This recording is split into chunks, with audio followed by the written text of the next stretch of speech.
This is Government House, Plateau State seat of power. This is where Governor Caleb Manasseh Mutfwang, handling the affairs of Plateau State, roll out his programs, activities, and reaching out through different ministries, agencies, and parastatal to ensure that citizens have the benefit of what good governance is.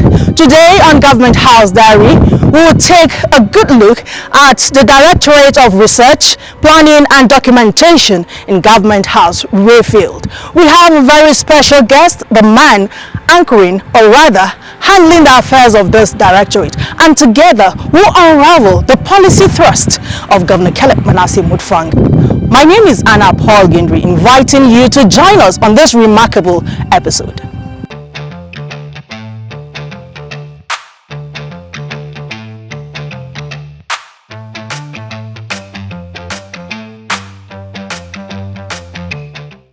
Thanks to you for staying tuned. My name is Anna Paul Gendry, your host.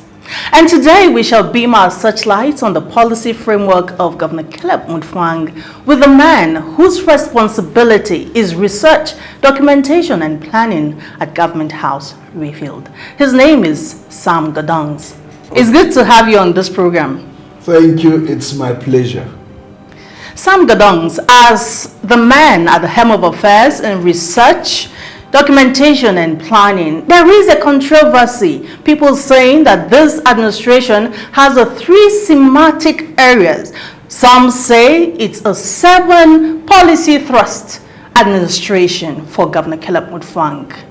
So, what will you say in regards to that? Can you elaborate? Well, we welcome all controversies. And some people argue from the point of ignorance. Some others argue from the point of constructive criticism. And for all reasons, some are politically just interested in throwing up dust. What we have under Governor Caleb Manasseh Mutfwang is a 3-pillar policy trust. And that 3-pillar policy trust has thematic areas, and it has action points and action plans that go down the line. So people that need to know that the first pillar of that strategic plan has to do with good governance, peace and security. That is a pillar that is uppermost in the mind of our governor. Then the second pillar has to do with economic rebirth, sustainable economic rebirth on the plateau. And then the third pillar has to do with robust infrastructural development. Okay. These are the 3 pillars, and people can make a lot of hue either from ulterior motives or whatever, but our citizens should know that this government is, forested, focused, resolved on 3-pillar policy. Okay. Thank you. All right. Peace and security is the first policy thrust of Governor Caleb Manasseh Mutfwang's administration. So how will you say that this governor has championed the cause in bringing peace and security back into the state? Thank you very much. We invite people to verify the claims of government as to the number of attacks, incidences that have, continued.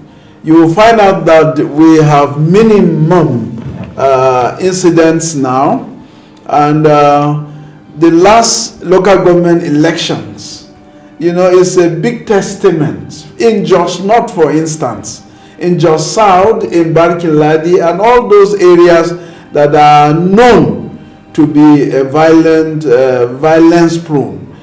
The entire state is relatively quieter than what people had projected. This in itself does not mean that all the underlying issues have been resolved, but that there's a prevailing relative peace on the plateau is not in doubt. Okay. Yes. So to a large extent, you're saying Mutfwang has so far, in this few months of governance, achieved peace and security. Relatively. We're still working on it. Relatively. Yes. Okay, let's talk about economic rebirth. Yes. You know, to what level has he ascertained that? Because youths are crying, we've not seen those economic empowerment that we've been promised for during the campaigns. The economy is tougher than we thought it would be. So what is it? What have we achieved? Yeah, thank you, because that is uppermost in the heart of our governor, and I know many people appreciate his deep concerns concerning the youth and women constituency. The economy takes a while to get to reinvigorate.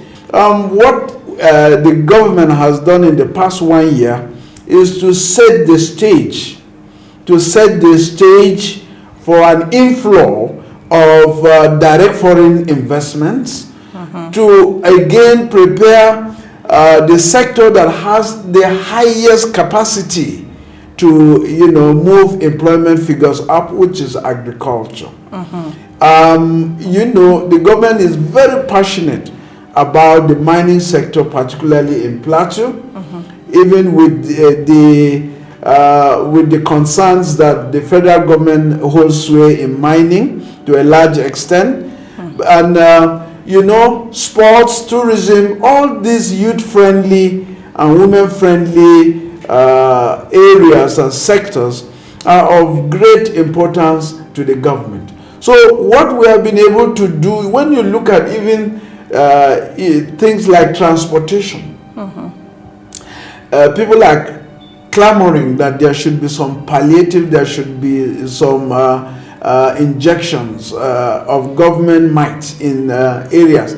You see, rather than distributing conditional cash transfers, rather than giving people money in the marketplace, when you subsidize public transportation, everybody benefits. Yeah, we see that coming into fruition Yes. by the Teen City Metro buses. Correct. Yes, and that has received wide acceptance, and I'm positive that citizens and even people in the diaspora are giving kudos to the governor. Okay, but do we have specific areas in this economic activities or initiatives that this administration, aside agriculture, that the youth have either benefited or women? The idea is to identify the growth areas. Then the growth areas, as they grow, there will be what is called value chain, and there will be as ancillary activities that will at the long run begin to drive the economy. So it's not just aside agriculture. The kind of agriculture Plateau is now thinking of is not the one that you produce the direct produce without any value addition. That there is this company that government is very serious on setting up, which is the Commodity Exchange and Food Security Company. Oh, that's Placom. Yes. Sure. So, and the idea is this, that transportation is there, trade and commerce is there, industry is there, and employment will definitely have to respond. So when you want our youth graduates to be employed, you look for the sectors that will, host that kind of growth. When you look at mining and tourism, for instance, once government sets the climate, as it were, then other ancillary activities will pick up. The era of government direct employment, is no longer sustainable.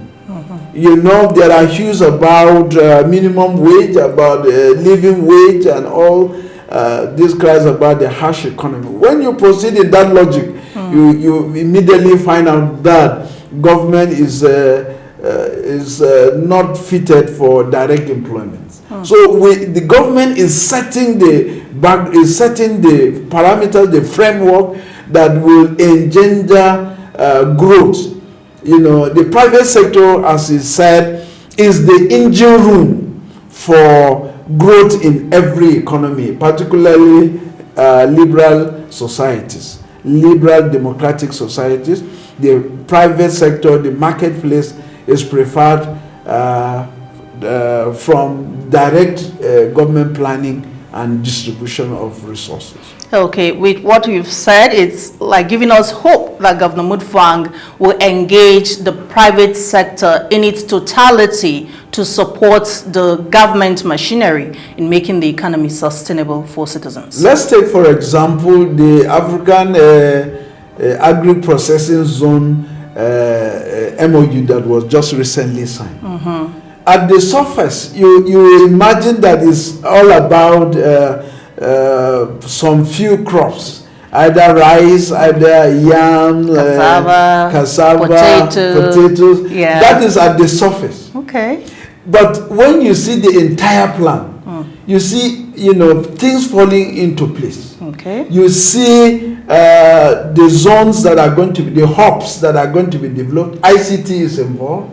Transportation is involved. That's right. Even air cargo is involved. Horticulture is involved. Wow. You know, so it's a complete package. Sure. And it's going to be driven by private interests. Okay. It's not going to be, government will help provide the infrastructure. Government will help clear issues about land, about the people and resettlement and whatever. But the thing is such a compact mix that everything, automobiles are there, agri machinery are there, housing is there, utilities are there. So what are we? Wow. So it seems this is an economic haven coming to Plateau. Well, we just let's moderate the expectation, but sincerely, government is well focused in its policies. All right, let's talk about infrastructural development. So far, Governor Mutfwang's administration has improved the state's infrastructure, starting from the roads, like refilling the potholes, and for some unfinished roads by the past administration has been completed.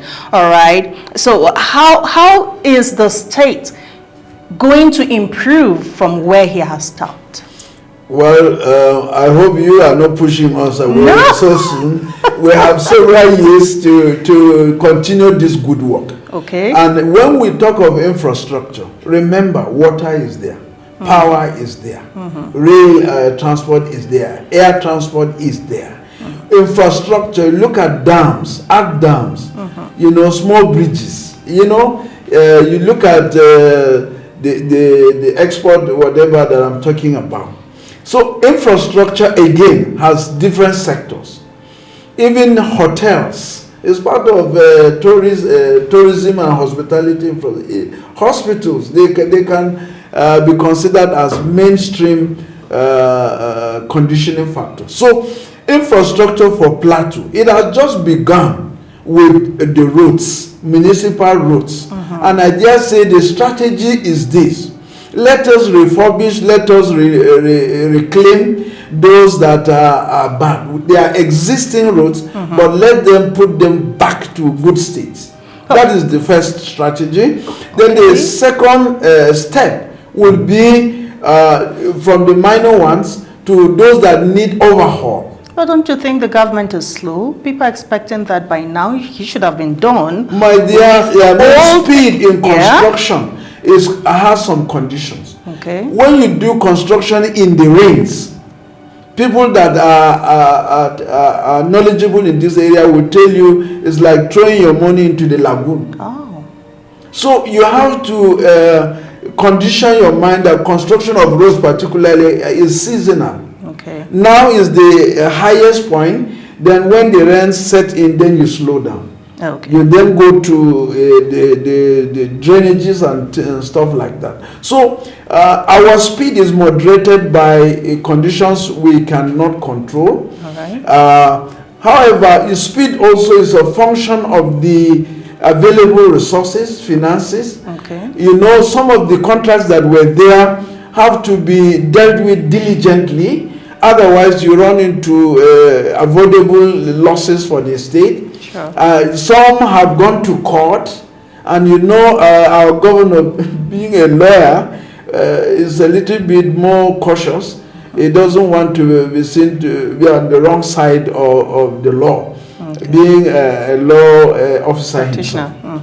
So a lot of things people need to know, that the speed in infrastructural development is contingent on several factors.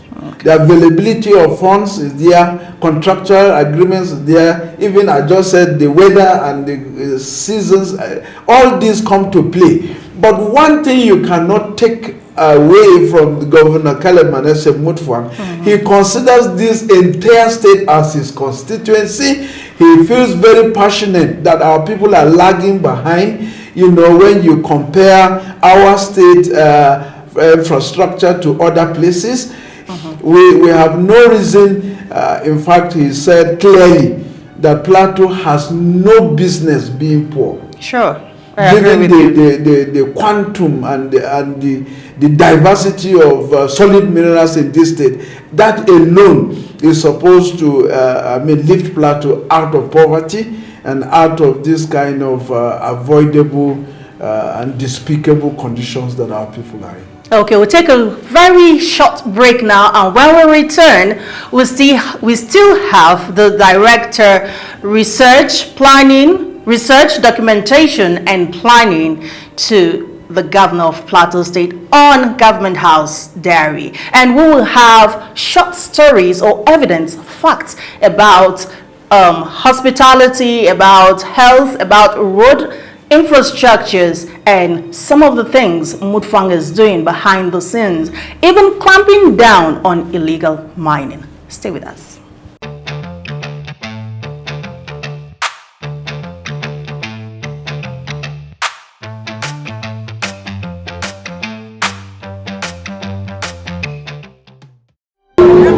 Mutfwang, together with his deputy Josephine Pugh, secretary to the government of the state Sam Jatto, and the full complement of the State Security Council were present to give hope to the people. The governor, while sympathizing with the people, said the attacks witnessed over the years are needless, sad, and must be abated. There is no land that makes progress without visitors staying in their midst. So we cannot expect to live alone. We must have everybody, whether they are Fulani, whether they are Hausa, whether they are Yoruba, whether they are Igbo. That is how society will make progress. So we will try to make sure that we build the necessary bridges that will enable us to live together in harmony. He acknowledged the voluntary efforts of vigilantes. We are going to work on the cooperation and collaboration between the security agencies and the local arrangements we have on ground. By the grace of God, we are discussing, we are looking at how we can make sure that the vigilante people and the hunters lokaci ya kai ba za su ci gaba da aikin nagode ba. Seeing the IDPs in their number carrying placards with different inscriptions, Mutfwang said his administration will set up a committee to oversee the welfare, well-being and resettlement of the internally displaced persons, IDPs. He appealed to all communities along highways not to block roads in retaliation, as every complaint will be addressed. The governor noted the mainstay of the people is agriculture. The Special Mine Surveillance Task Force team is the government-initiated team established to oversee and regulate mining activities in Nigeria, particularly in Plateau State. The Special Mine Surveillance Task Force is to monitor and enforce compliance with mining regulations, combat illegal mining and associated crimes, promote sustainable mining practices, enhance revenue generation for government, as well as foster community development and social responsibility. responsibility. Michael Atta of the Federal Ministry of Solid Mineral Development said the Surveillance Task Force team demonstrates government's commitment to addressing challenges facing the communities. In collaboration with the zonal mines officer in charge of Plateau State, we're able to resuscitate the task force, and that is where we have kickstarted our operation in earnest. Where we are right now is Barkin Ladi local government. As you can see, we have been able to seal up a lot of mineral buying centers. It stipulates that for you to carry out mining, there are obligations which you need to meet with regards to the landowners. Atta said the task force will continue to work hard to ensure that the act of illegal mining in Plateau State is drastically reduced.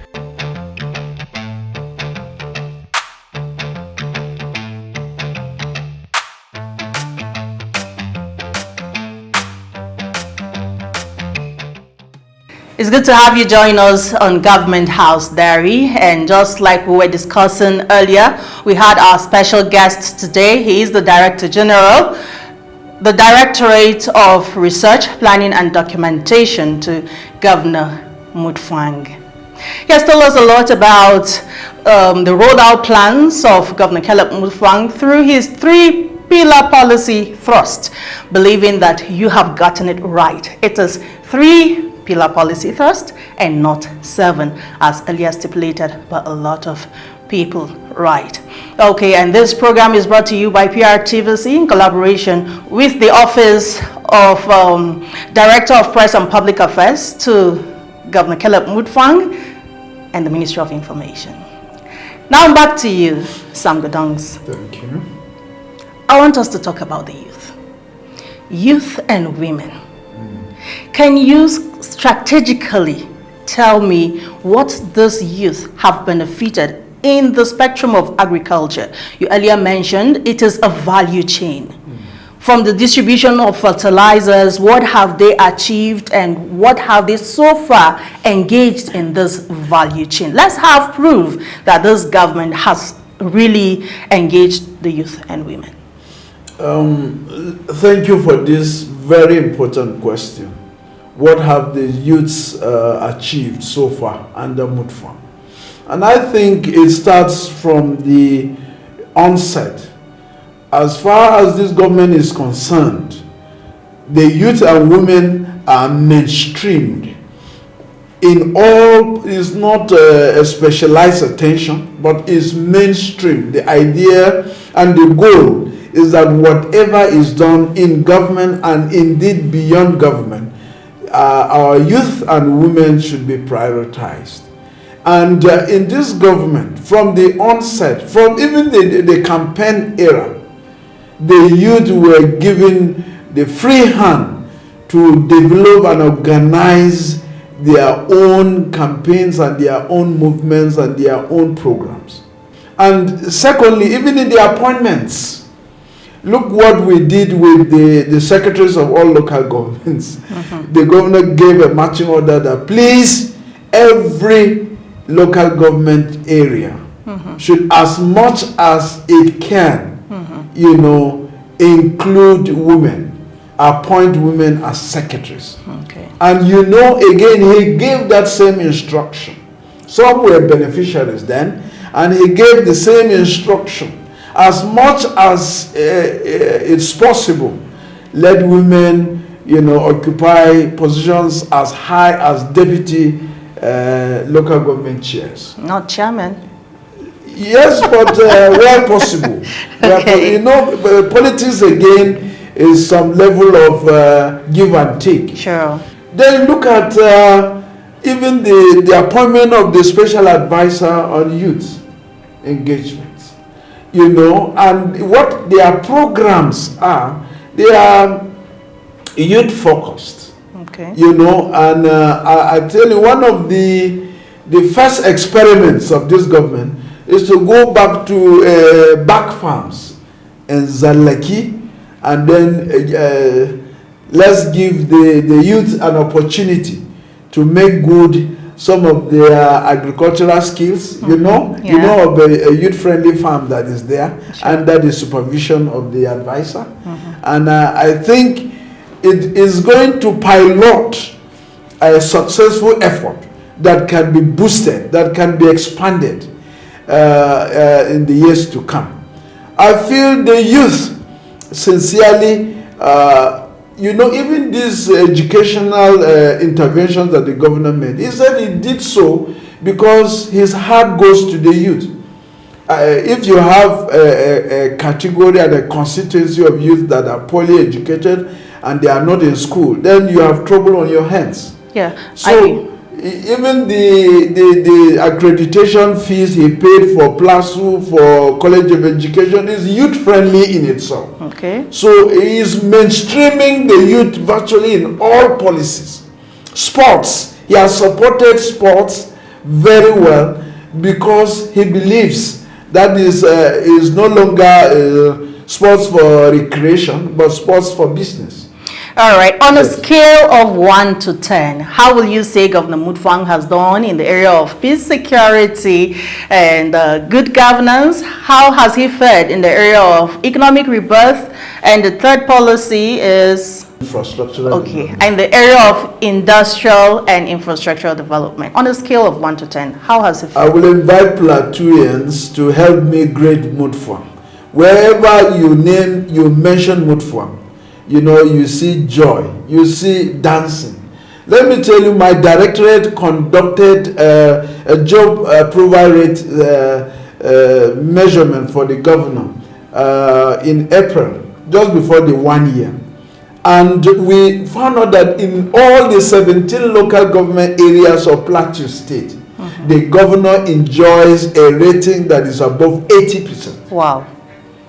So if you ask his Director General of Research Planning and Documentation to rate, certainly it cannot be below what has been found out. Okay. Certainly I cannot rate my governor given this widespread acceptance. Wherever you mention Mutfwang, they will tell you now we have a governor in Plateau State. Some Godongs, 30 minutes cannot just be enough for you. I know we will bring you back for more on Governor Mutfwang's policies and programs so that we can buttress that properly again on this program. Thank you. And that is it on Government House Diary. On today's episode, we had the Director General, Directorate of Research, Planning and Documentation in Government House. And he's doing a fantastic job. With all he has said, there is a feedback system. Where this government has failed, of course, they want to upscale because they are here to serve the Plateau people.